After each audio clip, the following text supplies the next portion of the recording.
Okey, kita lihat soalan B, ya. Contoh muka surat 24, ya. Jadi yang pertama sekali apa yang perlu kita ada? Okey, yang perlu kita ada mestilah nilai A. Kemudian mesti ada nilai Y. Kemudian mesti ada nilai X. Okey, Y ni apa? Merujuk kepada pintasan Y. Ya. Okey, ataupun C lah, ya, ataupun kita boleh mudahnya kita guna simbol C, ya. Jadi nilai A akan menentukan bentuk. Di mana nilai A dia? Di depan ni. Ini adalah A. 1. Jadi 1 positif bermaksud dia senyum. Okey, nilai C di mana? Ya, kalau ini A, ini B, ini C, jadi nilai C dia ialah positif 9. Okey, untuk nilai X kena buat pengiraan sedikit, ya. Kita gantikan dengan sifar. Samakan persamaan itu dengan kosong, kosong. Kita selesaikan, ya, selesaikan guna kaedah darab silang. Kalau kamu dah expert, tak payah tulis panjang-panjang sebenarnya, ya. Okey, 3 ni dapat 3x, 3x. Okey, nampak tak tanda negatif kat sini? Jadi kena letak 2 lah. Ya, tolak 3 dapat tolak 6. Guna kalkulator lah. Tolak 3, tolak 3. Tekan kalkulator. Jawapan, dapat tak tolak 6? Dapat kan? Jadi kalau ni tolak, dalam pun mesti tolak. Okey. Jadi jawapan kita dalam kurungannya x tolak 3. Okey, bahagian atas ni. Bahagian bawah juga sama. X tolak 3. Jadi jawapannya akan dapat yang sama, Kenapa? Ya, X sama dengan 3. Dia dua kurungan yang sama kan? Jadi nilai X dia adalah 3. Jadi sekarang ni kita akan melakarkan graf. Ya. Bila kita nak melakarkan graf, bagaimana kita akan buat? Yang pertama sekali, pastikan kamu bina dahulu paksinya. Okey, bina dulu paksi dia. Ini X, ini Fx dan ini mesti kosong di tengah, ya. Okey. Jadi sekarang ni kita akan labelkan dulu Y dia. Y dia berapa? 9.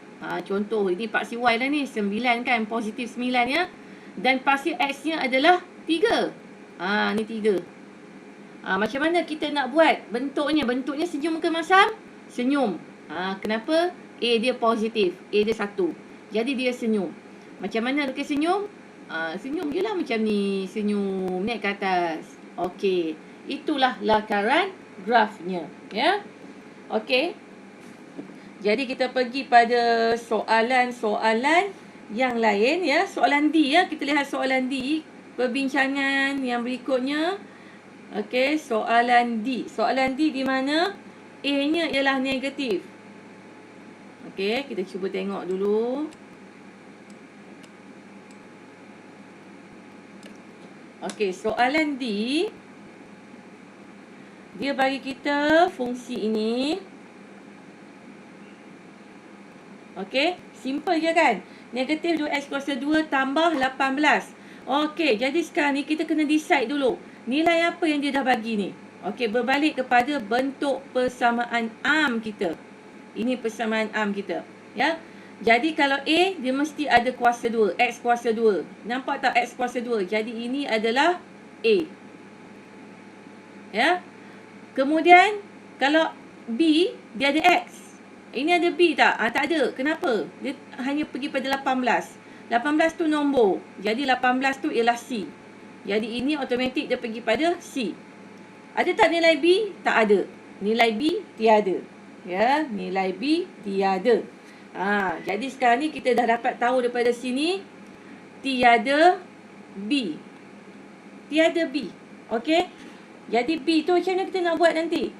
Kalau tiada B bermaksud B-nya ialah kosong lah. Tak ada, tak ada. Memang tak ada dalam persamaan tu. Okey. Jadi A kita ada, C kita ada. Okey, bagaimana kita nak menyelesaikannya? Okey, ingat tak tadi?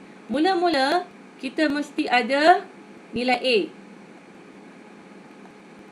Okey, nilai A dia berapa? Negatif 2.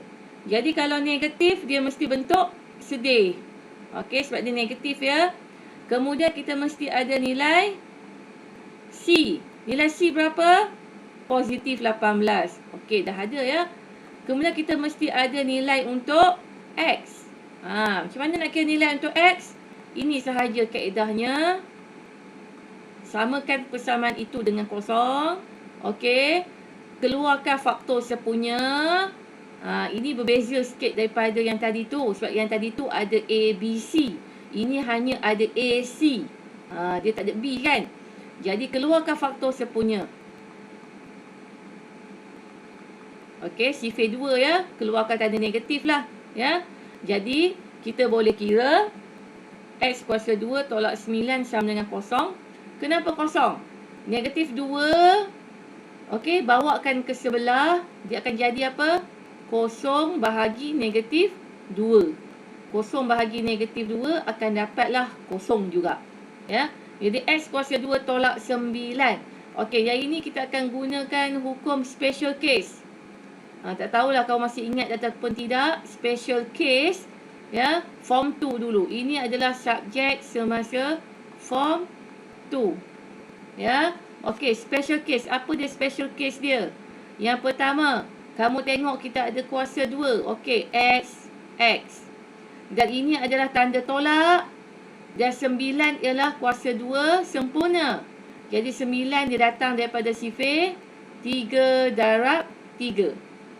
Jadi apa kaitan soalan ni dengan yang kamu dah belajar dulu ni? Okey, jadi kamu akan tulis dalam bentuk persamaan yang lain. Macam mana?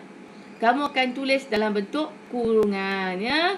Okey, automatik terus keluar 2 kurungan. Okey, terus keluar 2 kurungan. Di mana kita letak X dan X di sini. 3 dan 3.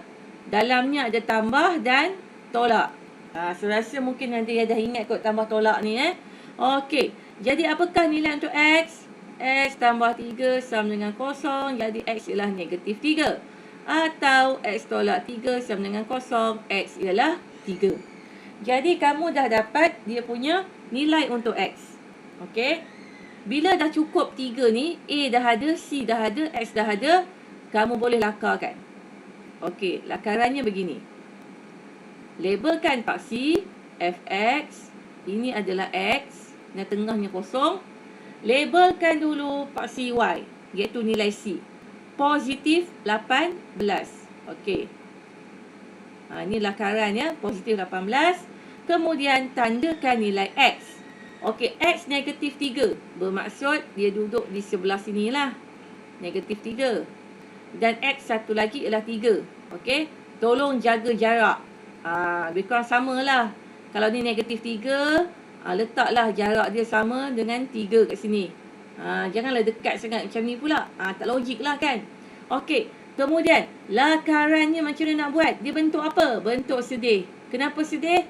A negatif. Okey, nilai A negatif. Jadi kalau sedih, kau potong dia macam ni je. Jangan guna pembaris. Mesti freehand sahaja ya. Okey, jadi itulah lakaran graf kita.